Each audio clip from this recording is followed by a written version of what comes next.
Hi, welcome to Avi's Kosher Kitchen. It's me, your humble meat maker. I want to start off with a nice l'chaim. Now, this is not wine, obviously. This is something else, and I'll tell you about it in a minute. But first, let's say l'chaim. Baruch atah Adonai, Eloheinu melech haolam, shakol niyah v'baro. Wow, beautiful. It's a nice vodka, brand new vodka I came across from Cordial Brands. This is beautiful, nice, distilled straight from grain, so not kosher for Pesach, but kosher for the rest of the year. And I got to tell you, good, nice, smooth, and by the way, become not only one of my favorite vodkas, but what I love is that it comes in a couple of different sizes. So you want to have the big bottle for yourself and get a small bottle when you go out somewhere. You're good. Or you can get the big bottle. Be a nice guy, as they say, be a mensch. Anyway, today I've got what I think is one of my favorite underrated meat cuts of meat. That is this. Say hello to my friend, the butcher's roast. This is, of course, courtesy of our friends over at Whole Foods. Again, 100% grass-fed, no growth hormones, no antibiotics, all the good stuff, pastured their entire life, just eating grass, all the good stuff that they're supposed to eat. Now, a butcher's roast is kind of from the chuck. And most people, when they think about roast beef, they think about that shoulder roast, the classic roast beef and stuff like that. This, as you can see, has a little bit of fat right in here. And if I turn it up here, you're going to see there's little bits of fat layer and a nice, beautiful marbling. What that means is going to be soft, tender, and flavorful. And that is, for me, one of the number one things we got to have in a roast. So let's get going. First off, in this roast, I'm going to do a gentle pre-seasoning. Pre-seasoning means this. Right in here in the tray, I'm going to do a little bit of salt.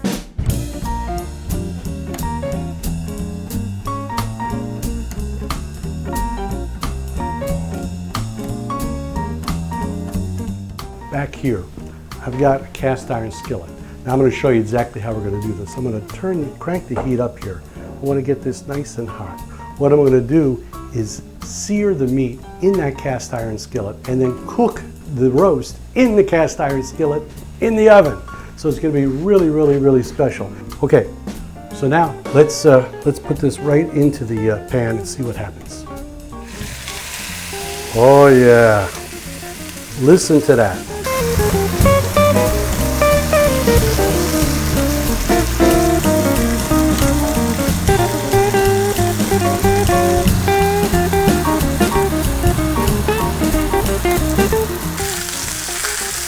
All right, you can hear that sizzling.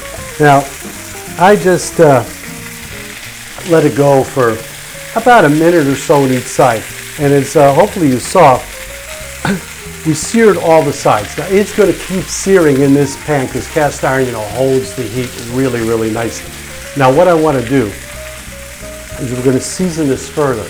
And it's going to cook low and slow in the oven. I got the oven set to 240 degrees, okay, which is going to take a little bit for this to cook, and that's good. First thing I want to do is I want to take these onions. Now this is this nice little fat layer on there. I got that up so that it'll render down into the meat. I'm going to put these onions right underneath. That's going to get us that nice onion flavor right into the roast. Plus, what it's going to do, it's going to kick the roast a little bit off the bottom of the pan, and we'll see why that matters in a moment. Now, next thing, I'm going to herb it. What do I mean to herb it, Avi? What's that mean? Okay. First, we're going to take, turn that fire off. We don't want to catch anything on fire. First, what I'm going to do is I'm going to take a little bit of a little secret ingredient. We're going to try this. A little cocoa powder, pure cocoa powder, just a little bit. Now, it's not going to make your roast taste like chocolate, okay, but it's going to give it a bit of a nuttiness. It's going to just help it to develop some flavor, just a little bit right on top. I'm not going to go full round on it.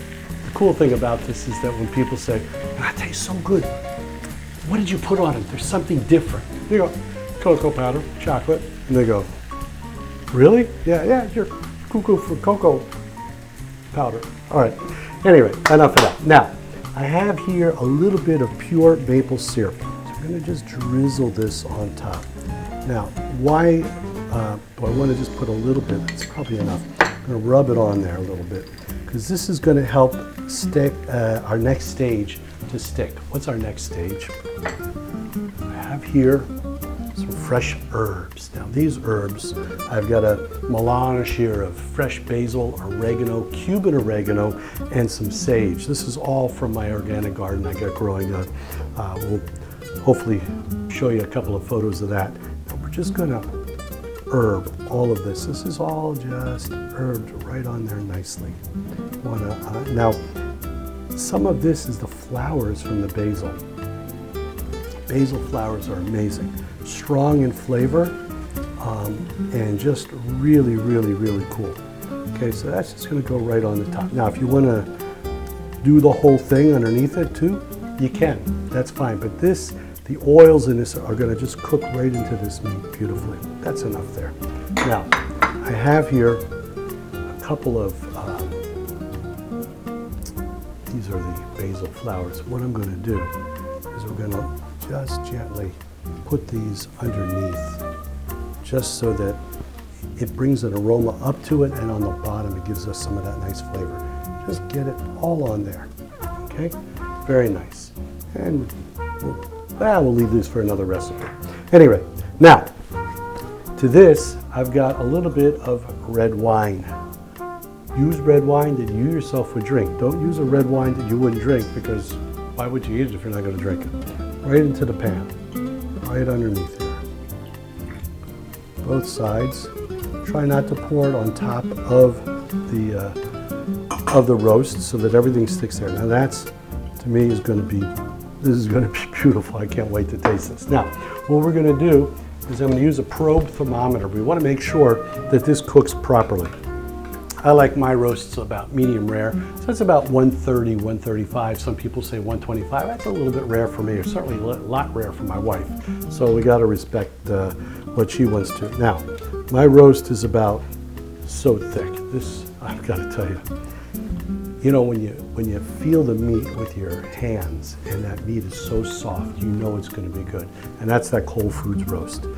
Beautiful, soft, grass-fed. So I'm going to put the probe thermometer in halfway. Okay, that's going to give me temperature in the center, and I want to go into the thicker part right about there. Okay, that's beautiful. Now, I've got my receiving end here, and we'll turn that on, and we know already we're going to set an alarm here for, I've got it set for 128 degrees, and that's on purpose, because remember, the roast will cook a little bit once it comes out of the oven. So it's going to cook to 128. I may, depending on how it looks there, glaze it a little bit further underneath the broiler and bring it up to about 133, something like that. And then we're going to let it rest, and then we're going to slice it, and we're going to see a slice of heaven right there. So put it in the oven, and I'll be back when it's done. All right, take a look at this, baby. This is our roast. Look at that, beautiful butcher's roast, courtesy of our friends over at Whole Foods, all cooked in the cast iron skillet in the oven 240 degrees, low and slow, beautifully herbed, fresh herbs right from my garden. So we're gonna cut into it. I've had this, by the way, I took it out, covered it, let it rest. Internal temp went up to 135, so hopefully it should be nice medium rare.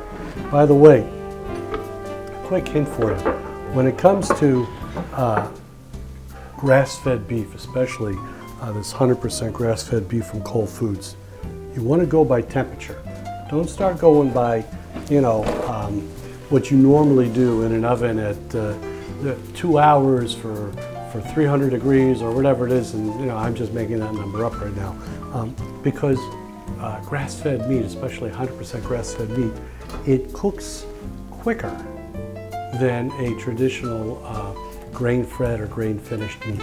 Okay, so you want to be aware of that. Let's take this. Let's take a slice out of it. See what we got. Oh, cutting like butter. Take a look at this. Oh my gosh. Beautiful, nice medium rare on the inside. Just beautifully marbled. And because we cooked it low and slow, I want you to look at something here. See this? It's all the way through nice and pink. You don't have any dark edges and it gets slowly pinker and pinker. It's all the way through because we went nice and low and slow. So look at that beautiful butcher's roast, courtesy of our friends over at Whole Foods, 100% grass-fed, no antibiotics, no growth hormones, pastured, sustainable, all this. I mean, I gotta tell you, it's like, there's probably not a better meat that I know of, and it tastes so delicious. So this is really good. We're gonna take a little bit of our pan drippings here, okay, with all these nice herbs in it. And by the way, I'll probably add a little bit more wine to that, to just finish it off, and you drizzle a little bit of that on top when you serve it. So a beautiful roast. I want to say l'chaim with our beautiful vodka from Cordial's. Beautiful smooth vodka. It gives a nice compliment. Mixes great, by the way, with cranberry juice or orange juice or something like that, you know. So until next time, subscribe, like the video. My daughter will kill me if I don't say it. She's really into this, and she's like, why aren't you always saying this? And yeah, right. Okay, so subscribe. I want to thank our friends again at Whole Foods. And until next time, l'chaim.